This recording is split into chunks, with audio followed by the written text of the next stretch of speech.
Welcome to Happy on Purpose with Janess Pearson. Real conversations with the people behind the businesses, the projects, and the good things happening in the Okanagan. Today I'm sitting down with Sarah Draht. Is that how you say it? Did I say it right? Yes, perfect. Founder of StrongHer Self Defense. And her work is about something we don't always talk about openly, but matters deeply. She teaches women not just how to defend themselves physically, but how to recognize risk early, trust their instincts, and to get to safety. What stood out to me right away is that her approach isn't about teaching women to fight. It's about helping them stay aware, stay grounded, and make smart decisions in real moments. We're going to talk about the psychology of self-defense and what most workshops miss, and the kind of confidence that comes from knowing you can handle yourself if you need to. Sarah, I'm super glad you're here. I've been looking forward to this one. I haven't had a guest in this area, so let's just do it. Sounds good. All right, to start us off, what led you into this work? What made women's self-defense something you felt called to teach? It was the need for it. So Yeah. I've been in protective services, security for 20 years and training for 20 years. So I'm a jiu-jitsu black belt. Okay. And there's two elements. There's the professional stage. So I've competed at the Worlds, and just so like some credentials, not to brag about myself, so you know I know what I'm talking about. Yeah, you brag. But I'm a two-time world champion. So from the jiu-jitsu element, I know like that part of it, but then also doing security. In the work I'm in, we have physical interventions almost every day, and the goal is always to prevent them and to stay in that safe zone. So from the professional side with the work, and then also the jiu-jitsu side, I have experience that not a lot of females do. And I decided to turn around and go, people need to know about this. Yeah. And the psychology is absolutely fascinating behind it. And so when I look at situations that have happened and do just case studies and analysis on them, I go, my first thought is, how could have this been prevented? And Amazing. A lot of the time it could have. Yeah, it's that de-escalation, or like in my world, that how to de-escalate a situation is critical. Mm-hmm. Yeah, and when I think self-defense, I'm literally thinking throat punch, thumbs to the eye sockets, so this was why this was so intriguing to me. But what made you called to it? Like you said, you had been working in it, you saw the need. Was there a time that made you go, we need to flip the switch on self-defense? Flip the switch. I think it was because of my journey and some stuff that happened. And then after that, you work through it, you heal on it. And then instead of closing that chapter, that's where I turned around and went, could this have been prevented, what I had been through? And the answer is yes. Yeah. So if I had known they're called pre-incident indicators, warning signs.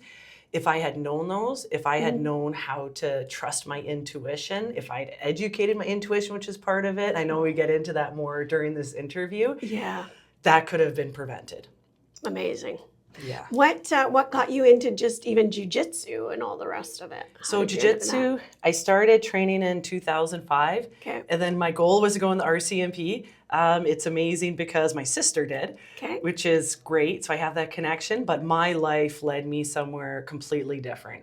That didn't quite happen, but it led me to owning gyms and then selling them. And then now I'm here having founded my own business, which is StrongHer Self Defense.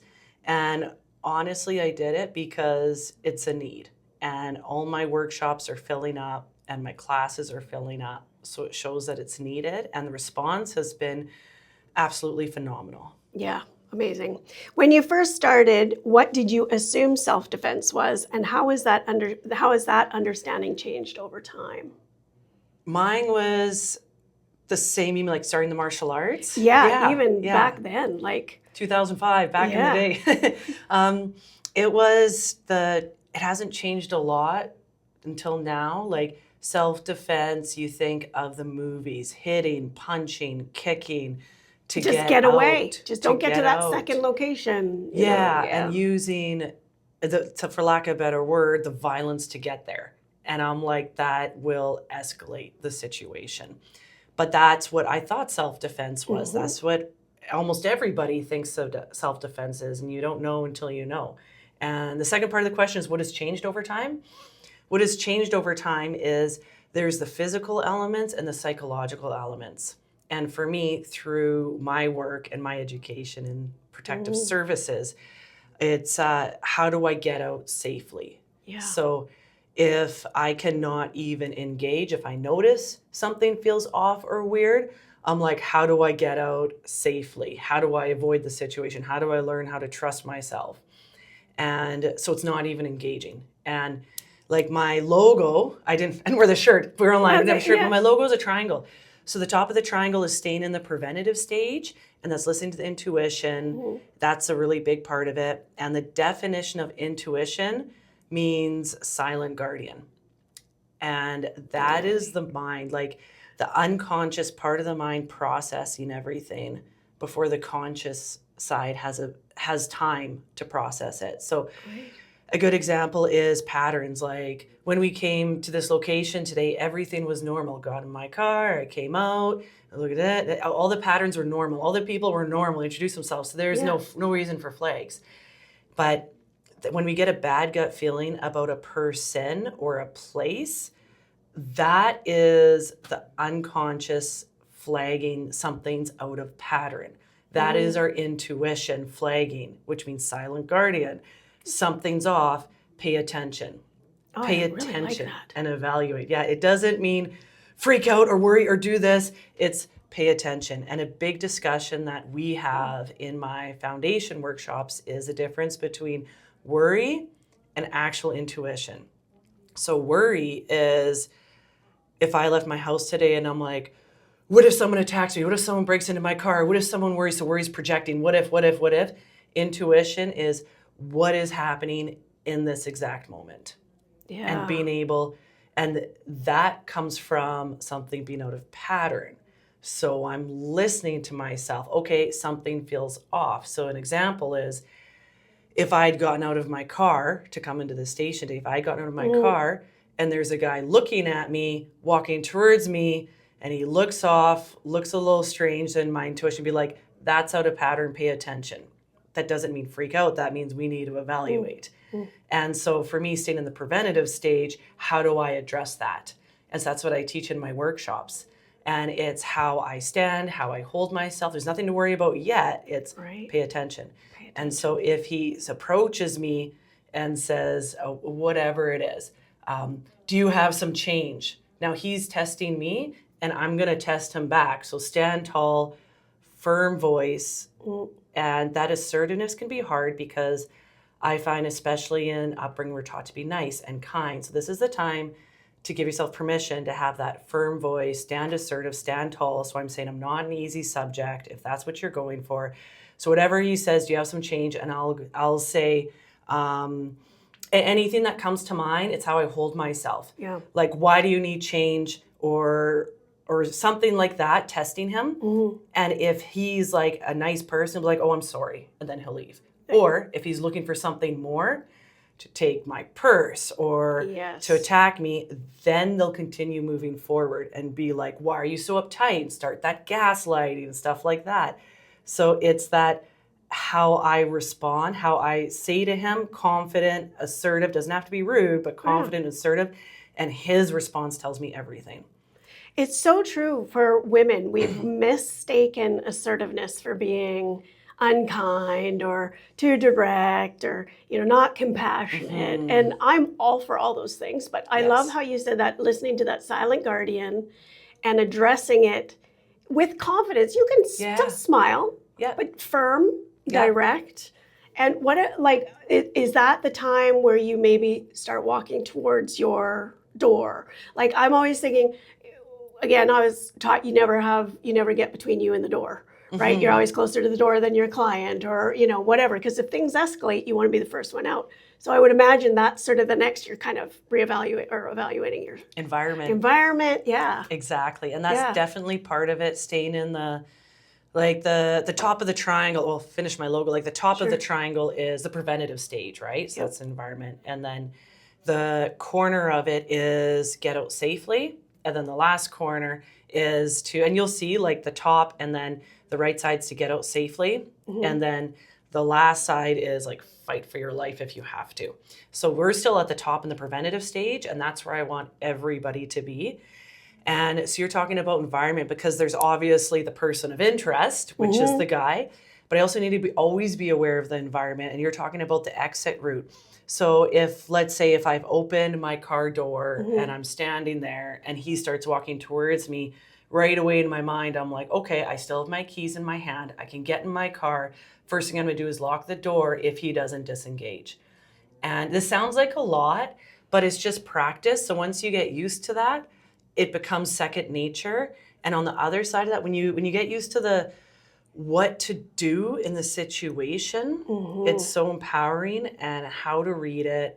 And then it's like Gavin D. Becker is what I base a lot of the work on that we're talking about. And he is one of the leading experts in the world for violence prevention. He wrote the book Gift of Fear, phenomenal. Okay. And I recommend everybody read it multiple times. Like, it's so good.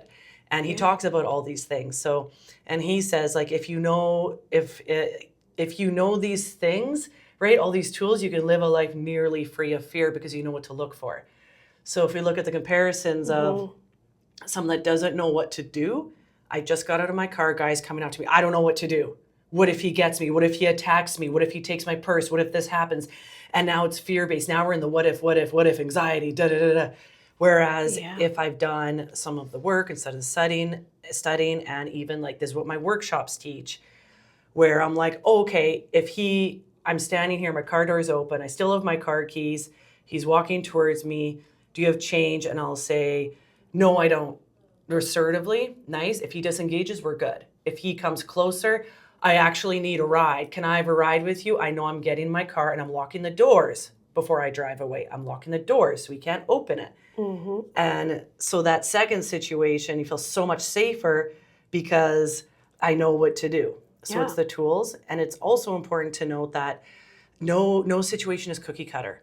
Self-defense and like having false knowledge creates a false sense of security, and it's actually more dangerous, because a lot of the workshops will teach, they'll teach cookie cutter answers. This is a situation, A plus B, which is the response, equals C, this is the outcome. Yeah. And I'm like, every situation is as different as each person. And so what I create is a structure and a framework to work within, and the learning never stops because people evolve, people change, times change, like now mental health and substance abuse is a lot more than it used to be. So we're addressing that and the situations. But the biggest thing the big thing that I can tell people, ladies and men. Yeah, I was going to say, this is good for men too, to hear this stuff for sure. Absolutely. It's not and just it's women. like my team at work is all guys. Like there's me and one other female, and it's all guys. This is stuff that the guys use as well. And one of the big things is that I tell them is I'm like, you are the expert in that situation. All I'm doing is giving you tools. If you read the book by Gavin D. Becker, those are tools. Like you are the expert because you're in the situation. You're the one that feels the energy of this guy, that your unconscious, your intuition is picking up all the things he's putting down. You see the environment, right? You know, I could get in my car. If I can't get in my car, there's someone sitting over there, and it's incredible what the mind picks up. Like it is without us even realizing it. It is incredible. I think we've all had that experience where those little hairs or something just, you're not sure what, but you know something's not quite right? Yeah. And I have 2 daughters and a son. Okay. And I always say, trust that. Like you really have to trust that. If you're out, not necessarily like downtown Vernon, okay, maybe it's safe, maybe it's not at night. I don't know. We don't know yet, right? But trust when it doesn't feel safe. Yeah. Right? And I think that's the same for guys. Getting in situations, you encounter someone, maybe they've been drinking and they get escalated. Don't push. That's what I'm hearing. Don't fight. Don't go straight to fighting. No, you don't have to. Don't go straight to fighting. Yeah. Like I said, we're going to have a hard time getting through all of these, Sarah, because this is so interesting. Fascinating. To me. It is. Okay, so we kind of really touched on this. So if you want to just say, there's nothing more to add, but you talk about the psychology of self-defense, and I'm assuming that's the book that you're talking about. Yeah. Not just the physical side, but what does that mean in real life? Like when you were talking, 2 things came to mind. One, We tell people to have a fire escape route. So you're planning, you practice it. There's nothing wrong. So I kind of think when we're, getting in our car and everything's calm, take a moment, observe, pre-plan in your head, think, what would I do? So that when it happens, you're prepared. And then it made me think about airplanes too. Why do we do the safety briefing at every single time? Because this isn't a one and done. This is a learn the information, but keep up with it is kind of what I'm hearing through your courses, your classes. We need to have it almost top of mind so that we're not, when we react appropriately instead of out of that fear-based, where the mind is shut down, the cognition is gone, and we're just in fight or flight. Absolutely. Yeah, okay. Absolutely. And I would add on to that to say with that preparation, it's to respond instead of react. So respond it's instead of react. Yeah. So it's more of a calculated response. And again, I go to like the biggest thing is the intuition, because I've had stories of ladies who have been in situations where it hasn't been good. They came to me like after, but they were fighting for their life and they got out alive because they listened to their intuition. So obviously they're in the bottom of that triangle on like that left side where they're like, so you'll see on my logo, like there's two sides that don't touch. If I'm facing, it's on the left side, and that's the fight for your life. And they survived because listen to their intuition. It's like fight like hell, no training, but they knew what they needed to do. Yeah. So that's incredibly powerful. But having said that, sometimes in those situations, it is fight for your life. And sometimes there's been situations where they've listened to their intuition and it's told them to talk to the person, to stay calm. Because there's been, in the book, there's an example of this, of a lady that got kidnapped by a guy in the car, and her intuition told her that he felt like he couldn't hurt someone that he created a bond with, and he couldn't. And what happened with it was actually my mom. It was crazy because she took my course, and someone didn't lock the door in the house, and this guy comes in, really big guy comes in, and he is not a safe guy. We learned after the fact, and he's asking her. And she's small. She's like you, just a little guy, and very cute. I'm spunky though. I can fight. It's the size of the fight in the dog, not the size of the dog. So she's standing there, and then she's like, he starts asking her questions. Are you home alone? Are you asking her all these questions? And her intuition told her not to fight. It said to her, stay calm. She asked him about him. She asked questions, and really listened to him. And that is what her intuition told her to do. And after about 45 minutes, she was like, I'm so sorry. I'm homeschooling the kids. Like, would you mind if I kept going? And he's like, okay, no problem. Left, locked the door. And right after that, the police showed up. Okay. So I guess they caught up. They were with the dogs and everything, looking after him, looking for him. So he was not a safe person. And so it's important to know, everyone goes, just fight. And I'm like, in that survival stage, sometimes it's fight. Sometimes it's like she stood there and talked to him for 45 minutes, scared as all heck. But that's what her intuition told her to do to stay safe.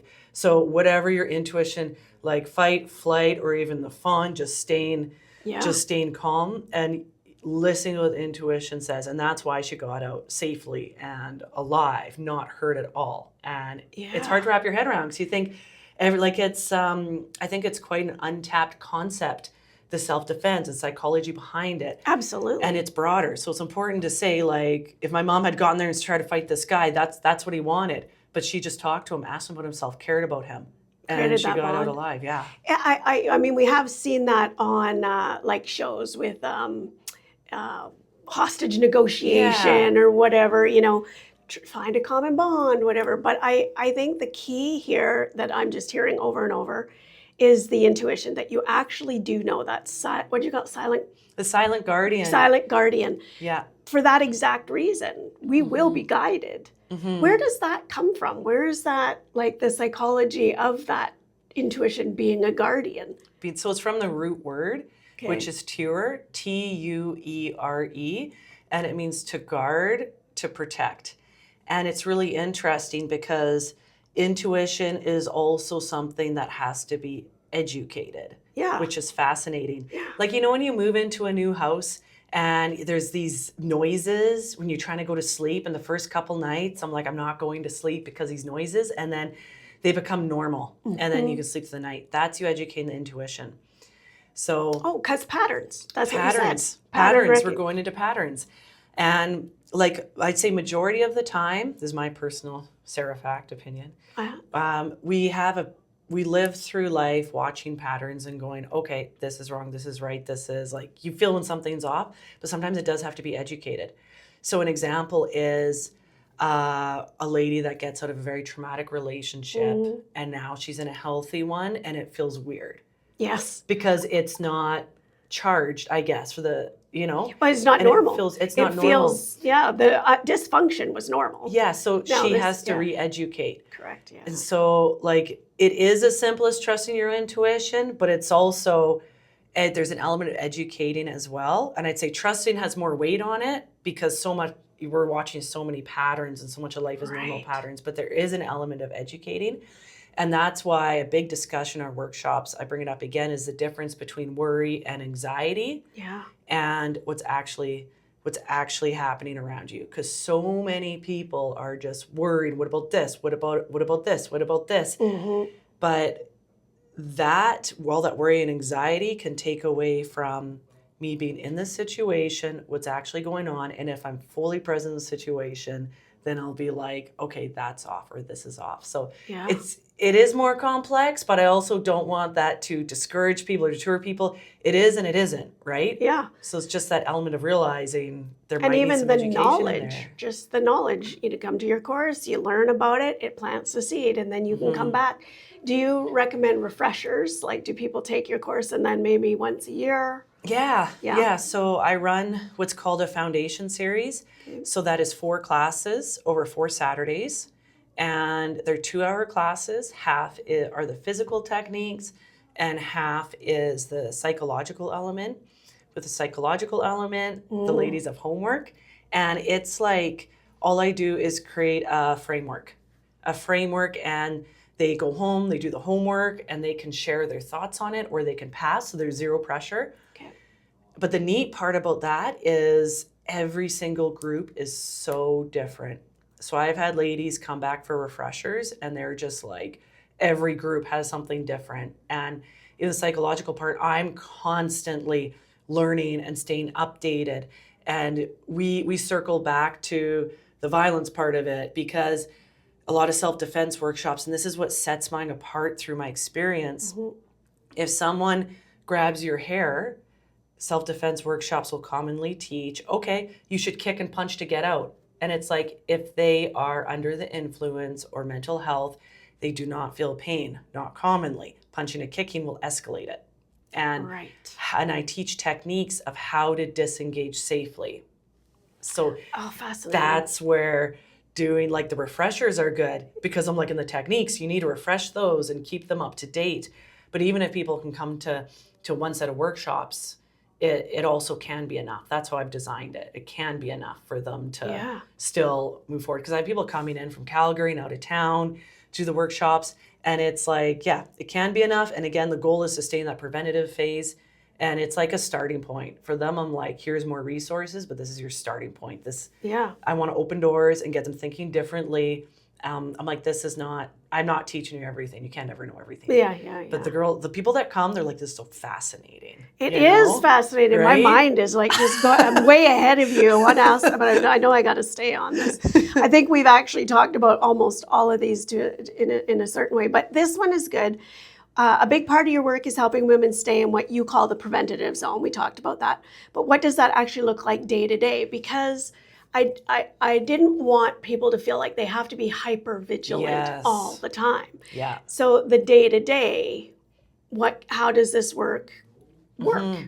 What does this look like? So, and then we go back to what Gavin was saying, like if you know what to look for, you can live a life nearly free of fear. So an example in my day-to-day life, I'll do my routine. So when I take my dog out to go, my little puppy to go potty, I'll take a look around and I'll be like, okay, no one's here.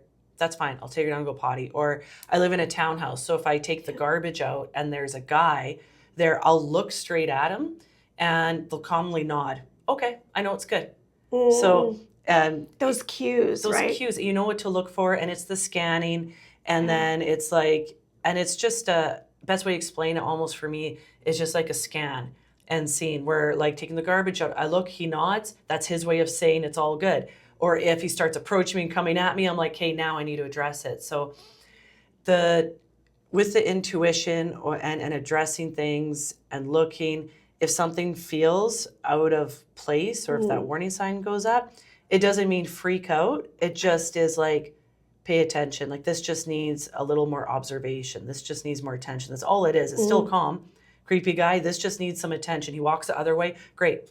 There's no reason to freak out. I'm like, there's nothing to freak out about. And something that's really important to state too is like time and distance. So keeping the time and distance from them. And then I have time to evaluate the situation. I have time to respond. I have time to react, respond more, right? Time and distance. But react could even just be getting in your car, or if you go back to your house and tell, you can take the garbage out safely, whatever that's going to look like. Totally. So once you know what to look for, it's actually a lot easier because I know the tools. I know what's off. So it's just that little bit of education that makes everything else so much easier. And that's the goal. We live nearly free of fear. Yeah. I do think of some of the younger folks that I have in my life, and there's this, they're larger than life, right? They think they're tougher than they are kind of thing. And so we're kind of trying to do the whole, okay, you don't want to go first into getting out of your car, road rage, reactive, whatever. That's not what this is. This is the exact opposite of that. Don't come out swinging. Don't come out fighting. So I'm thinking, I need these people in my life. I'm not going to say names that need to maybe take your course. Well, you look at it and it's like the return on investment just isn't worth it. I call them cowboys, where like we've run into them over work, 20 years, right? I run into them at work where they'll get in there and start engaging. And I'm like, it's not worth it, because you also have to look at it legally, where if someone's attacking me, and if I come at them and injure them, something big happens, I can be held responsible and get charged even though they started it. That's why my techniques teach you how to get out safely, and we don't have to worry about the law in that way. Having said that, if you're fighting for your life, fight for your life, right? Yeah. But also, that's just something to keep in the back of the mind. And another thing to mention too is I think a lot of the self-defense workshops teach to she's looking at the timer. I'm like, I'm like, no, I didn't know. You're totally good. Okay, so they'll teach some of the psychology behind it. If the kicking and the punching is to get justice, right? Where that's maybe what I was kind of leaning on. It's like it's this indignant. How dare you be rude to me? How dare you grab my hair? How dare you try to do this? And this is not the time for justice. It's the time for you to get out safely. Yes. Justice happens later. And that's taken care of later when you contact RCMP or whatever that looks like. This is not the time for justice. Right. This is about survival. This is about survival and staying safe. Yeah. So I just wanted to reintroduce you because we are about midway. This is Sarah from StrongHer. I love that. StrongHer, Self-Defense. And we're talking about what real self-defense actually looks like beyond what most people think. Because when we think self-defense, we're thinking fighting, getting into it, get out alive. But we're talking about what your courses are, is the psychology. The triangle again. How is that again? The top is... So the top of the triangle is the preventative phase. And we want to stay in that. Right. And then the right corner is getting out safely. And then you'll see the left corner. It's not quite connected. The triangle is like almost connected. Yeah. And that is the fight for your life if you have to. And don't get there. That looks like. And best case scenario. Don't get there. And it's amazing how that can be prevented. And that's in a lot of the work where I'm like, the best story is no story. So it's easy to take examples from the book, right? Because it's not personal. And I've talked to women where I do have real life examples. But in the book, there's an example where a girl, so talking about intuition. Yeah. Girl comes, it actually starts with this, so it's really interesting. But a girl goes to her apartment and she notices the door is open. And she's like, oh, that's weird. I wish the neighbors would close the door of the apartment, blah, blah, blah. So the apartments are all inside, right? It's the main door. And so she goes inside and she has all these groceries and there's a voice of a guy. Right away, she doesn't like the voice. He offers to help her. She's like, no, I'm okay. And then he keeps pushing. And so it ends in like, unfortunately, an assault. But what Gavin does is he backtracks all of these, the pre-incident indicators, and it actually started with the door. Why is that unlocked? And she overrode it. And this is also something where I don't know if it's more females or males. I'm a female, so obviously I'm biased because I understand us better, but where we'll override stuff. Yeah. Even in to be dating. nice. Yeah, even I think in there's dating. that whole thing. Oh, he doesn't have a job now, but he has potential. Oh, he was just in a bad mood, but this. And something in Gavin's book is phenomenal, which again is a big discussion in my workshops, is what is true right now. Mm-hmm. So it's like, even in dating, he has potential for a job. What is he doing right now? He likes to go to the gym. Is he actually going to the gym? Yeah. Things like that. I say that all the time. Don't fall in love with potential. Right? Trust only what is happening, what is real, tangible. You know, we can dream together once you have that relationship. But I love that. Even, the door. Why is the door ajar? And it goes back to that to justify stuff. The doors, all the neighbors left it open. Okay, and even if they did, now it's a cause. Just pay attention. Don't freak out. Pay attention. But when she heard his voice, right away she didn't like that voice. And then he offers to help. She's like, no, I'm okay. And he keeps pushing. So remember we talked about if she had said, no, I'm okay, and he had left, that would have been fine, but he kept pushing. Now you really need to pay attention. But she wasn't firm enough. She was like, no, it's okay. Mm-hmm. And then it's like, you need to have that firm voice. No, because he's testing. Are you going to be an easy subject? Right. And she wasn't firm enough. And then in the book, there's all these steps that they'll take, all these steps, which are fascinating, to push to get what they want. And then we're like, oh no, so it breaks all that down. Yeah, because I'm thinking about that. If the door was normally ajar and you go in and somebody asks you, but you recognize them, fine, that's okay, right? It's, yes, thanks, sing-songy voice all you want. But the door is open, it's not supposed to be. Yep. Maybe it's dusk. You know, you don't recognize the voice. Yeah. This is not the time to be super polite and courteous. Exactly. This is a little more direct, because if they're not a threat and you run into them again later, you can reconcile that. You Totally. can, if they're good, like you say. So it is more than just the first step of just go into like panic mode. Which is, I'm hearing that clearly, like through your work. And we can't live in that. And the crazy part about that is our brain only has so much cognitive energy in a day. Yes. So if we're constantly worried about stuff happening, we'll actually wear the brain out. So when stuff actually happens, I won't be able to read everything, read all the signs. Right. And I've seen this at work, and it's just over time, over 20 years, you see it, right? Mm-hmm. It's a numbers game. But I've seen it where some of the guards are constantly worried the whole shift of something happening. Then when something actually happened, they couldn't make a decision and they couldn't respond. Whereas for like me, for example, at work, I'm super chill all day. But when something happens, I read it fast. Sometimes it's a 911 call, sometimes it's this, sometimes I need to do that. But I read it quick because I'm in the moment, I have the cognitive energy, and I'm making that decision. It's because the rest of the shift I'm chill. And that's just like life. Yes. If you're always in that hypertension all the time, I'm not going to be able to read the signs. So it's that education, which isn't a ton. I'm like, even if you come to one of my workshops or even listening to this interview helps, and continuing education and reading Gavin D. Becker's book, The Gift of Fear. It's like, even that's enough to be the first step, to be like, okay, this really is more information. So you can't stay in the fight or flight. That's not quality of life. And I mean, I've had guests, we have so many guests, but there's the law of attraction too. What you think about becomes. And in the psychology, from what I'm hearing from you, is it's not necessarily that you're bringing on the trouble. It's that when trouble arises, you're escalating it instead of being of sound mind, calm body, noticing the patterns, all of those things. Absolutely. Yeah. Absolutely. If someone listening right now is feeling a bit unsure of themselves or their ability to handle a situation, where do they start with your work? So you just did a perfect rundown. Maybe it's your workshops, maybe it's this interview, maybe it's the book, but maybe what really happens in that first, let's say it's an introductory, this is a woman that is maybe 45 and she's never worked out in a gym, never gone into a self-defense, has never done any of those things. Where does she start?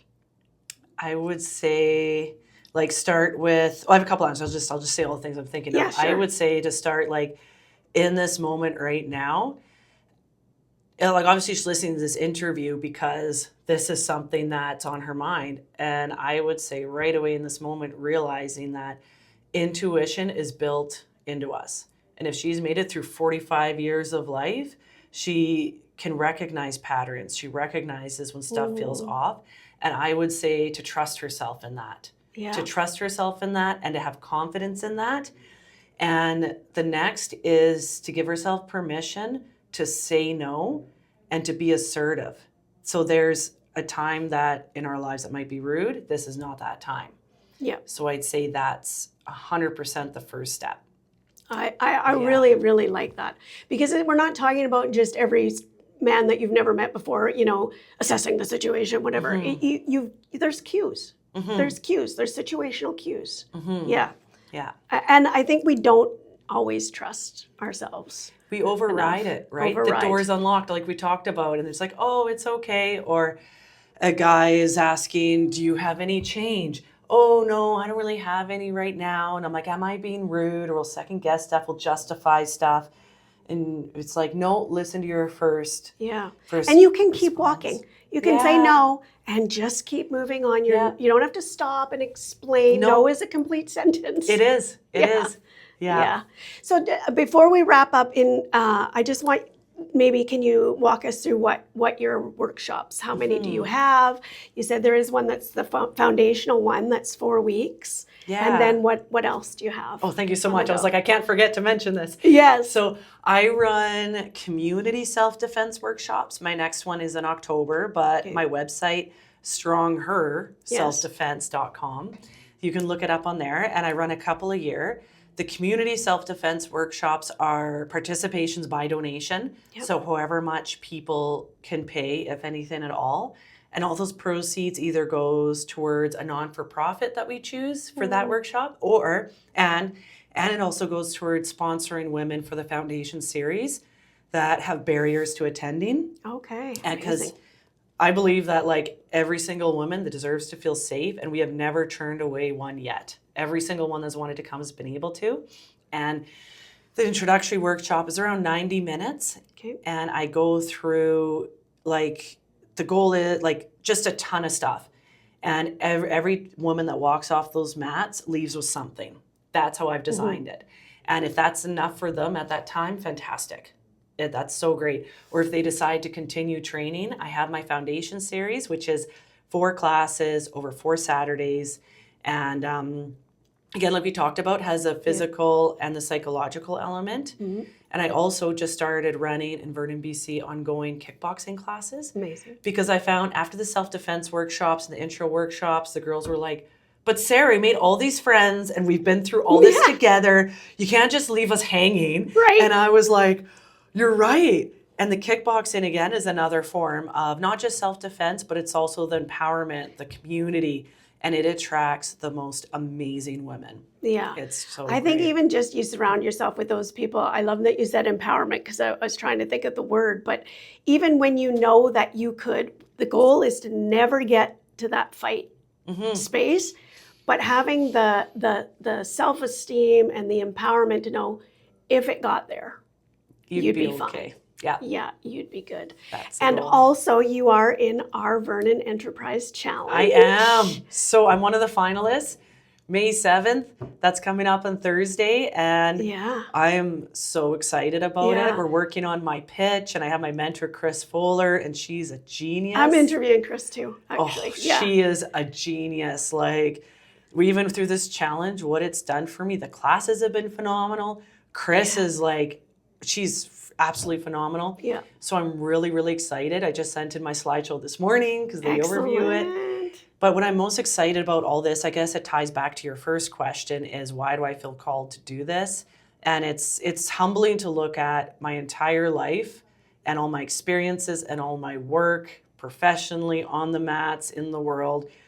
Makes me go like, holy, like I'm the one qualified to teach this. And it's super humbling to look at. Yes. But people need it. They really need it. And it's my goal to create like a stronger world and for women to feel safer and to improve that quality of life and to give them the tools. And it's better to have the tools and not need them than to need them and not have them. And the process of the workshops, it's intense, but it's a lot of fun. We make friends, we're laughing, but it's so important for women to know. Yeah, I would say you are overqualified, Sarah. Thank you. So yeah, there's no worrying that you're not in the right field. That is for sure. For those folks that are on radio, you can't see her, but I would not want to be on the wrong side of Sarah. That's for sure. You'd kick my butt for sure. All right, well, we are at time, so thank you so much for being here. And for the listeners, if you want to learn more about StrongHer Self Defense, you can find them at your website, which is StrongHer selfdefense.com. Facebook is StrongHer Kickboxing and Self-Defense, and Instagram at StrongHer_self-defense. Anything else you need to add in there? You can also just throw it in Google. Throw StrongHer it in. Self-Defense Vernon. There you go. Sarah, and I'll come up. The good old Google. Yeah. Well, thank you, Sarah, for being Awesome. here so much. I appreciated this time. I knew we wouldn't have a hard time getting Nope, that went quick. Getting We the barely time. scratched the surface too. So Yeah. thank you. This has been Happy on Purpose. I'm your host, Janess Pearson. Until next. Thanks for being here. You can find more Happy on Purpose conversations on YouTube.